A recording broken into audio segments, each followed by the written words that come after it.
Hey everybody, welcome back from spring break. I hope everyone's spring break was relaxing, and I hope you're all healthy and your families are all healthy as well.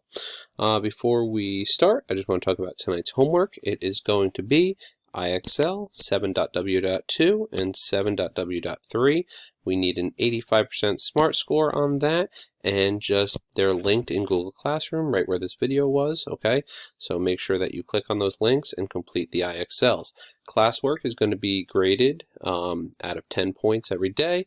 Quizzes are going to be 50 points, and tests are going to be 100 points.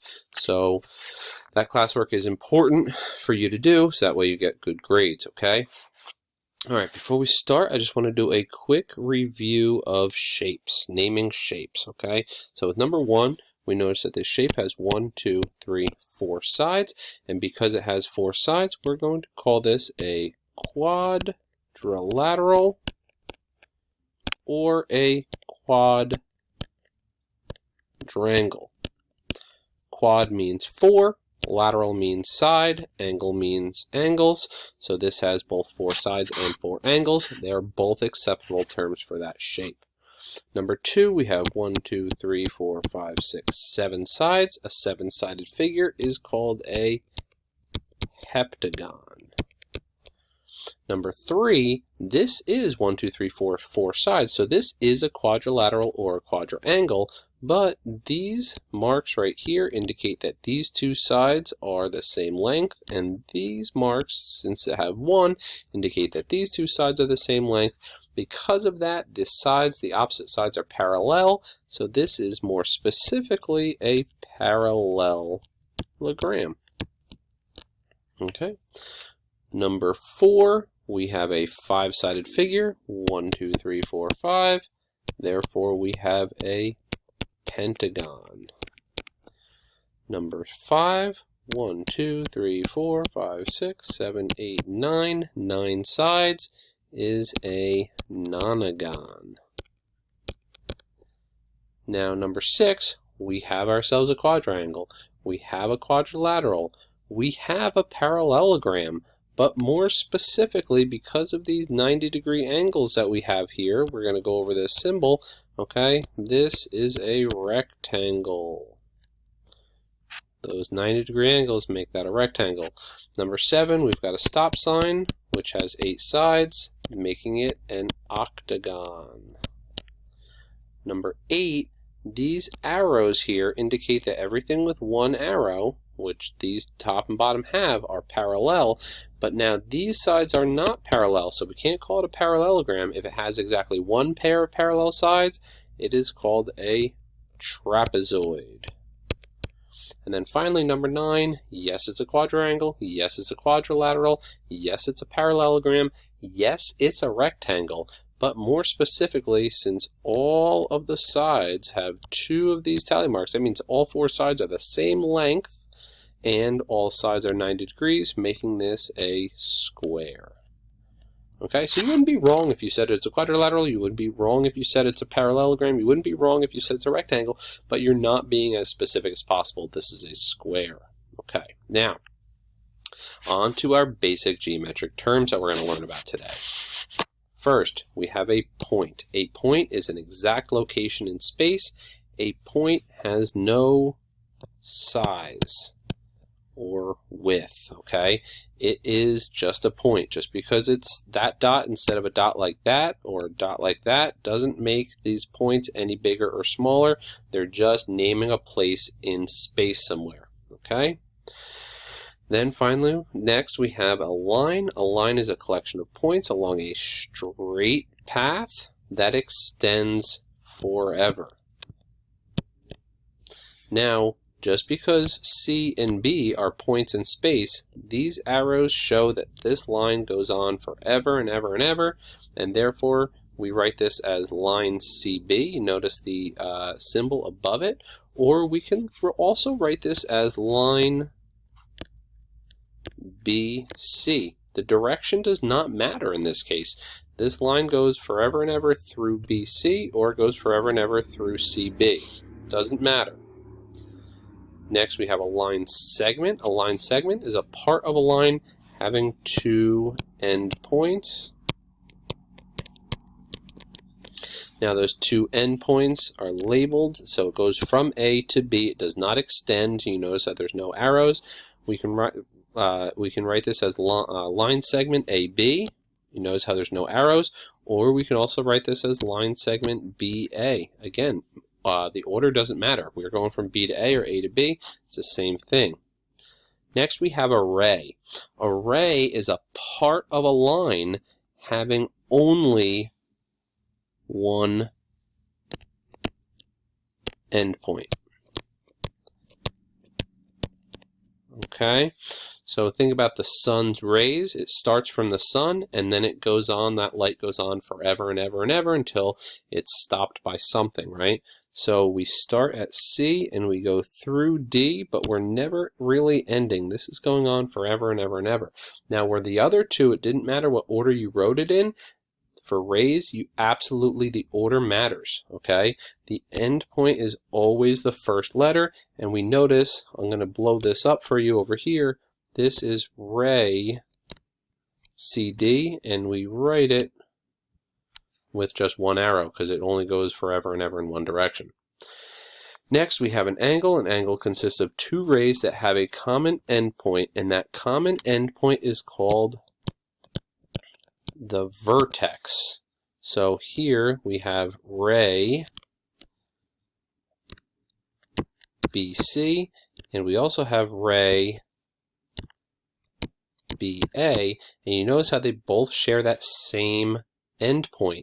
B is the endpoint for both of these rays. That endpoint is called the vertex. Now, when you are writing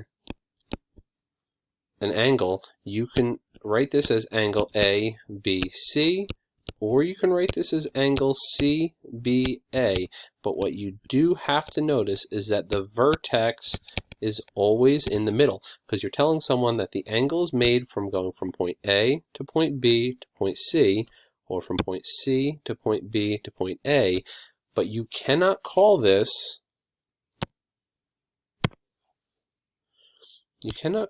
angle BCA because it does not go from B to C to A. That creates a different angle that doesn't actually exist in this case. Okay, so you have to be careful. The vertex always has to be in the middle when you are labeling your angle. Okay, all right. Next, we have a plane. A plane is a flat surface that extends in all directions. Think of a piece of paper, okay? Obviously, the piece of paper has only so much space in it, right? But we can extend that piece of paper to be bigger. The fact that it's flat is what's important about a plane, okay? A straight angle is an angle whose measure equals 180 degrees, okay? So you notice that this straight angle, this is called angle ABC, but really it's just a straight line, right? And that's because if we think about a circle, there's a nice little circle, if we go halfway around, we've created a straight line, okay? And if a full circle is 360 degrees, then halfway around from here to here would be 180 degrees. So that means that the angle from here to here is 180 degrees. There's your 180 degree angle, okay? Next we have a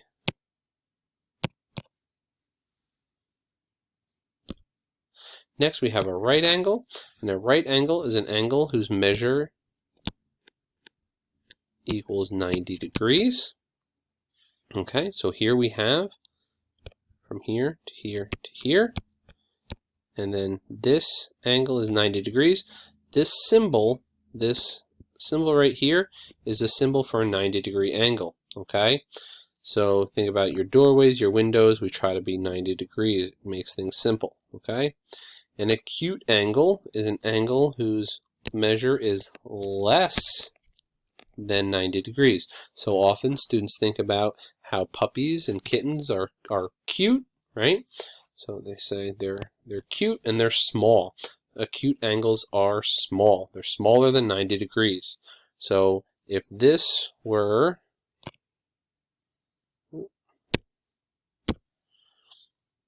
if we did a 90-degree angle from this, we would notice that this would be 90 degrees. So obviously this angle is less than that 90 degrees.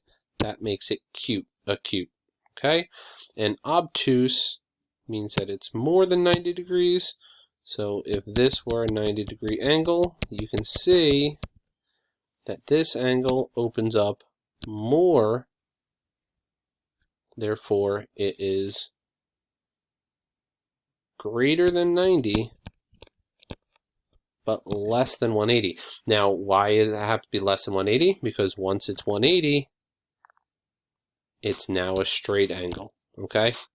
And then finally, there's one more, which is called a reflex angle.